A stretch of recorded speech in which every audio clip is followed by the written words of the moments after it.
So namaskar and welcome to the Vishwashanti Darshan studio. Thank you, Mr. Shinde. It's believed, or the younger crowd believes, that if something goes wrong health-wise, you just go to the medical shop, take a pill and things will be all right. Is this correct? Well, drugs, we call them modern drugs, are built on entirely the wrong understanding of biology, and they therefore have side effects, and almost everything that you take from a pharmacy will inevitably not cure what your problem is. You will become dependent on the drug. You will have to then go on taking it, and very often you have to take another drug to counteract the side effects of the first drug.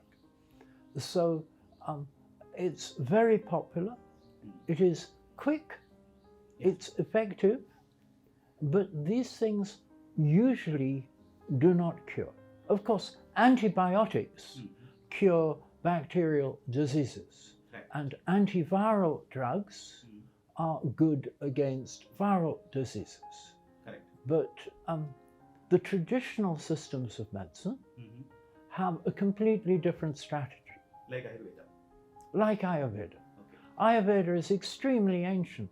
Yes. It goes back at least 5,000 years, because we know from the history of Lord Krishna told in the ancient texts, the Mahabharata, the, what's it called? The Mahabharata. Mahabharata. Yeah. Yes, indeed. That Lord Krishna's son suffered from leprosy, which until very recently has been incurable. And the Vaidyas were called from islands on the other side of the Arabian Sea, and they cured the son of Lord Krishna of leprosy. And I happen to know a descendant of that Ayurvedic doctor who was until recently practicing in Los Angeles. I see. So why is Ayurveda hasn't progressed? Why don't people practice Ayurveda or go to Ayurveda? Is it they go to Ayurveda as a last remedy? Why? Well, many people like myself always take Ayurveda remedies as the first choice. Oh, yes. And there are many people who are traditionally minded in India who use Ayurveda first. One of my PhD students who did a lot of research, wonderful research on Ayurveda, was the niece of one of Pune's most famous Ayurvedic doctors. We call them Vaidyas. Okay. Yeah. And but if you're not aware and your family isn't habitually using Ayurveda, obviously you use what seems to be the most familiar. There's a pharmacy on every street corner. Exactly. But I have to travel 2 kilometers or 3 kilometers in Pune to reach a good, really excellent Ayurveda medicine shop. Yes. I can go to the Patanjali stores. The Patanjali stores are extremely popular purveyors of Ayurveda products. Correct. And you can get almost everything you need there. But they are very excellent for preventive medicine. Correct. So Ayurveda, unfortunately, it takes time, but it is long-lasting. Indeed. You see, Ayurveda has a completely different understanding of disease. It says there are 3 basic factors that we call 3 doshas. Yeah. And then when they are in equilibrium, then the body is in good health. But our personal habits are getting too anxious about things at school, maybe, or too anxious maybe about problems in the family. These things cause the doshas to go out of balance. Right. Now, to restore doshas to balance takes a very good lifestyle. The 3 doshas are called Vata dosha, Pitta dosha, and Kapha dosha. Vata, Pitta, and Kapha. And in my own personal research, I identified what the functions of these are in terms of modern biological sciences, what is called systems theory. Yeah. And in systems theory, there are three major systems functions. There is, if you have an organism, input, output. There is the turnover and processing on the inside. And then usually if you digest and absorb products, you have storage. Correct. And the role of Vata is to govern the input-output processes.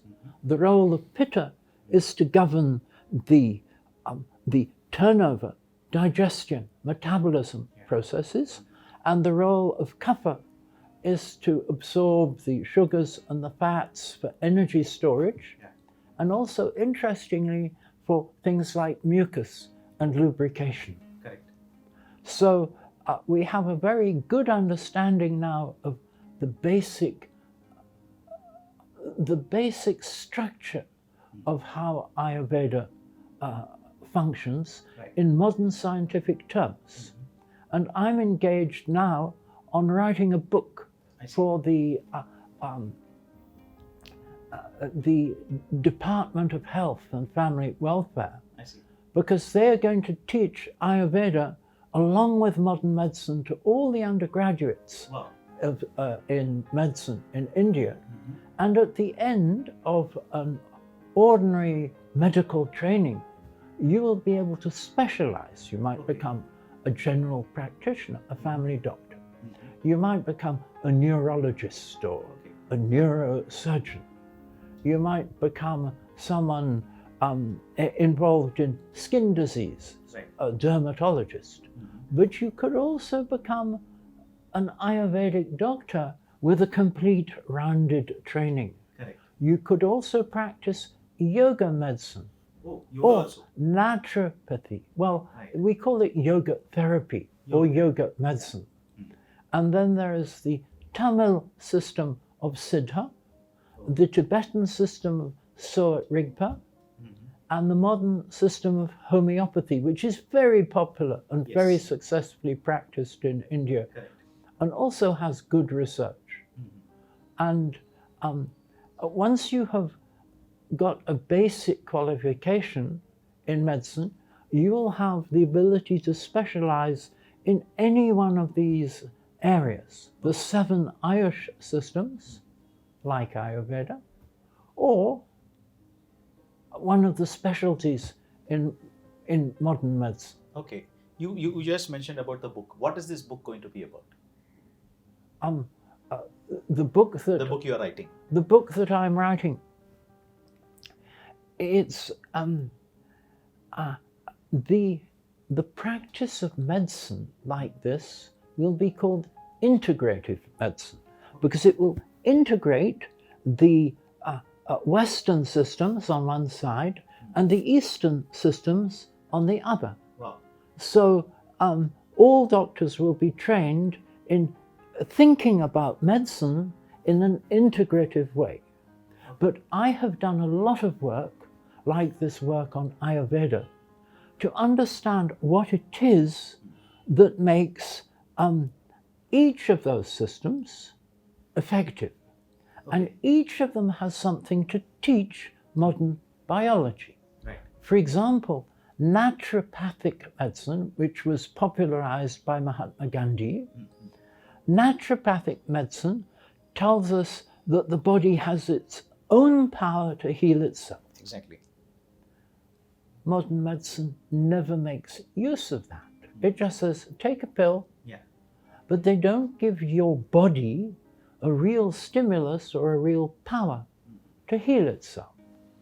So understanding the basic, what we call biophysics, it's physics of biology, which enables the system to heal itself, is one of my own fundamental pieces of research, which I published in the journal of a very famous Indian doctor called Professor B.M. Hegde, the former Vice-Chancellor of the University of Manipur. And I found such amazing support in India for looking at these ancient traditions through the lens of modern science. And if you can because we live in a scientific age, Yeah. people tend not to believe anything unless it can be explained in scientific terms. Right. Now, if you can give a scientific explanation, people will say, oh, wow, Correct. it was right all along. Yes. Of course, no one would have practiced it if it hadn't been right. But these little scientific arguments substantiate something which was traditionally always known to work. So where does Ayurveda stand? Today we have seen Ayurveda practitioners, they prescribe allopathic medicine. Yes, there has been a very big controversy about this over the last 15 years. And it really reached a head at about of the time of the last election, when Prime Minister Modi and the BJP were voted in. And the government of India did a lot of deep thinking. They created a ministry first for the other Ayush systems of medicine. Right. But then it became clear that there was a certain level of inequality and rivalry which couldn't be erased so easily. So they decided to integrate everything into this new integrative system. Then everyone will understand. I've been very fortunate to be associated with several groups who have practiced marvelous integrative medicine. There is an institute in Kerala which deals particularly with the problem called elephantiasis. They are in Kasaragod, and their systems were set up by a colleague of mine who was teaching Ayurveda at the University of Oxford in the United Kingdom, and the professor of dermatology from Oxford, and the chief doctor there is called Dr. Narahari, and he has a colleague who is a homeopath, and they managed to actually considerably, from early stages, they can just about cure it. Wow. But the problems of elephantiasis, as many people know, is that you get the swelling of the lymph system, and it creates stagnation in the skin, and you get this very thick, leathery, elephant-like skin. And curing it can be done slowly using integrative methods. So they're the first place I know that really practice successful integrative medicine. The Yoga University, where I was working until 2019, they have modern doctors and yoga practitioners all working together, yoga therapists trained also in modern medicine. And then there was a wonderful hospital called the Medanta Hospital. It's north of Delhi in a remote section of Gurugram. I see. And they had a wonderful system pioneered by a man who's now India's representative at the World Health Organization in Geneva. I see. So, again, now coming to yoga, how can yoga help in addition to Ayurveda? Well, traditionally, yoga was regarded as the part of Ayurveda which dealt with mental health. I see. But yoga has its own special understanding that there are what we call subtle energies. The word in Sanskrit is sukshma. But now, modern medicine knows nothing and understands nothing of these subtle energies. So when you explain to a modern doctor, a medical scientist, these particular procedures, which can be very simple, you breathe out and you breathe in. You breathe out and you breathe in. And or they can be like that very popular yoga technique. It's called a yoga kriya, which is called Kapalabhati. And everyone has seen a great master teaching this every morning on television. Yes. These things, Kapalabhati has a very good purifying effect. It increases the oxygen level in the blood. This turns out to act on a very important part of the nervous system, which controls the level of stress. This exercise called Pranayama, the enlivenment ayama of prana, Pranayama is hugely beneficial for the nervous system which is affected by stress. When you get put in a stressful situation by some nasty auto driver running over your toes in the street, for example, you get a stress reaction. And if this happens every day, that stress reaction can become chronic. Correct. What is called the sympathetic nervous system, which is what you activate when you need a lot of sympathy, the sympathetic nervous system gets overactivated and remains that way. So you get large amounts of what in England we call adrenaline, and which more generally medically is called epinephrine. And there's also noradrenaline and norepinephrine, the equivalent, the same thing. Now, restoring that to balance is not something that you can do with modern drugs. Modern drugs may mask the effect, but they don't get rid of the underlying. The root cause is not. No, exactly.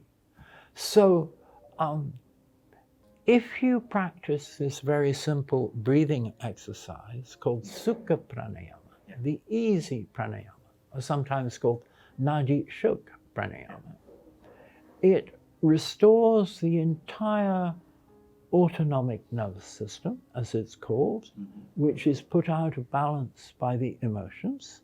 It restores the entire autonomic nervous system to balance. It doesn't do it immediately. You need regular practice. And pranayama is generally regarded as the basic preliminary for a practice of meditation. And meditation is even more beneficial. The present generation, the cause or the reason given here is all this, whether it is pranayama or meditation, it takes time.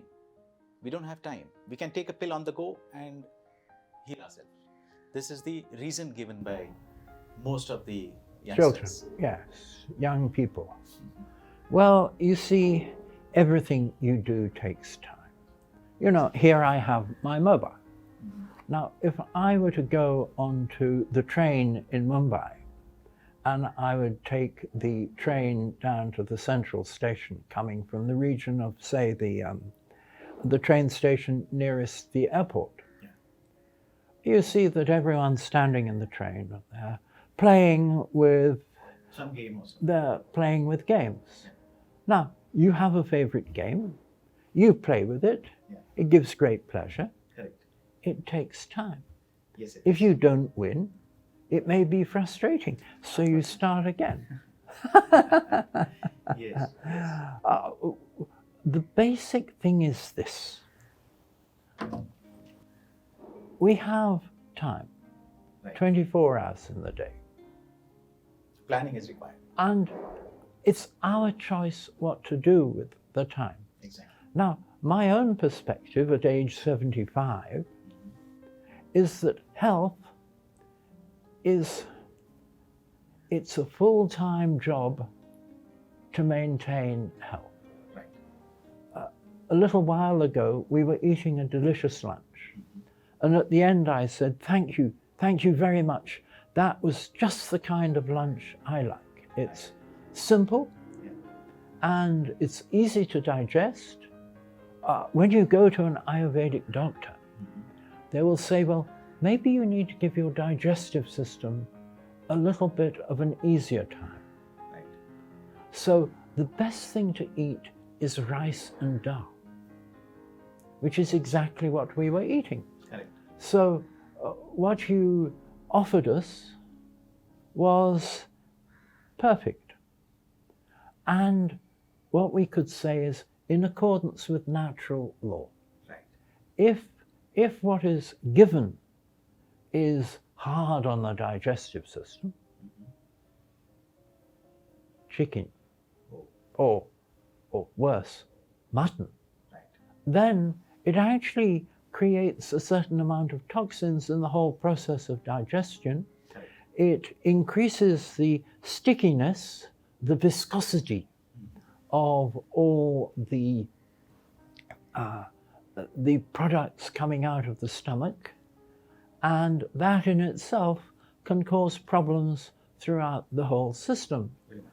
But some people are brought up to eat these things. That's one thing. I'm assured by my friends from Goa that fish is vegetarian. Yeah. Fish is very good for the brain. Fatty fish is excellent. All things have their own benefits. Right. Even Ayurveda texts contain detailed descriptions of the benefits of particular kinds of meat. Correct. It could be camel meat, which you don't eat in this part of India. Yes. It could be dog meat. They give particular instances of when it's beneficial to eat that. I had a friend back in the 1980s, and she learned about Ayurveda and she wanted to become vegetarian, so she stopped eating meat. The Ayurveda doctors said to her, after they had taken her pulse to see how her doshas were doing, they said to her, you need to continue eating meat for a bit more. Your system is not yet ready to come off it. So this is a very deep and practical wisdom. And you can be absolutely open and tell everything to an Ayurveda doctor, and they will be extremely understanding. Correct. I have the highest opinion of Ayurveda, and to be honest, if I get a medical condition, they are the first people I will consult. Very much. Ayurveda, just like India, it's getting popular, not just Ayurveda, yoga, and even other Indian practices, medical practices, including vegetarianism, is getting popular even in other countries. Oh, this is entirely true. And the United Kingdom is absolutely astonished by the numbers of vegetarians. Exactly. I was extraordinarily privileged to go to one of the leading colleges at the University of Cambridge. Cambridge is a single university, but for its residential system, it divides itself into different colleges. And I attended Trinity College, which is regarded widely as one of the great scientific colleges. Absolutely. It was the college where the great mathematician Srinivasan. Srinivasan Ramanujan. That's right, Srinivasan Ramanujan, which he attended, where he was invited, and where he became the first Indian fellow of the college, and eventually the first Indian fellow of the famous Royal Society in London. Great. Now, there they have vegetarian food every meal for those who want it. And you can say to the, if you're at lunch, they put the meal out as a buffet on the side, and you choose what you want. But there is a large vegetarian Great. series of Great. dishes. Yeah. And at dinner time, where it's served by waiters, you say to the waiter, vegetarian, please. Yes, very nice. This is something different happening. Same thing is happening in India now, as you told us, integration of different medical practices, Ayurveda Yes, and yes. modern medicine. What else do we need to do? I mean, this is my concluding question.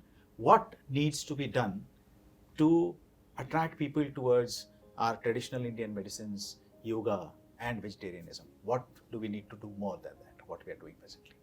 Well, I think this kind of program that you are now making,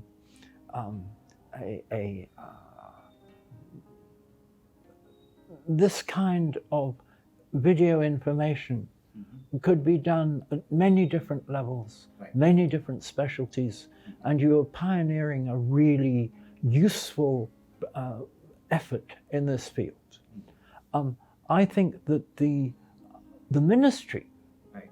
could be encouraged, and the Ministry of Health and Family Welfare of the Government of India would do best to make little videos that can be shown in schools.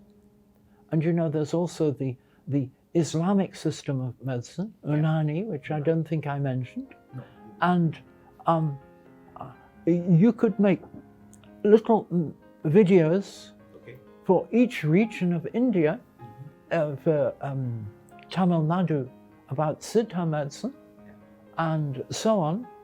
And these videos could be shown in schools, Right. and there could be little pamphlets and things which explain these things. And the children, they will usually go back to their parents and say, oh, do you know what we learned today?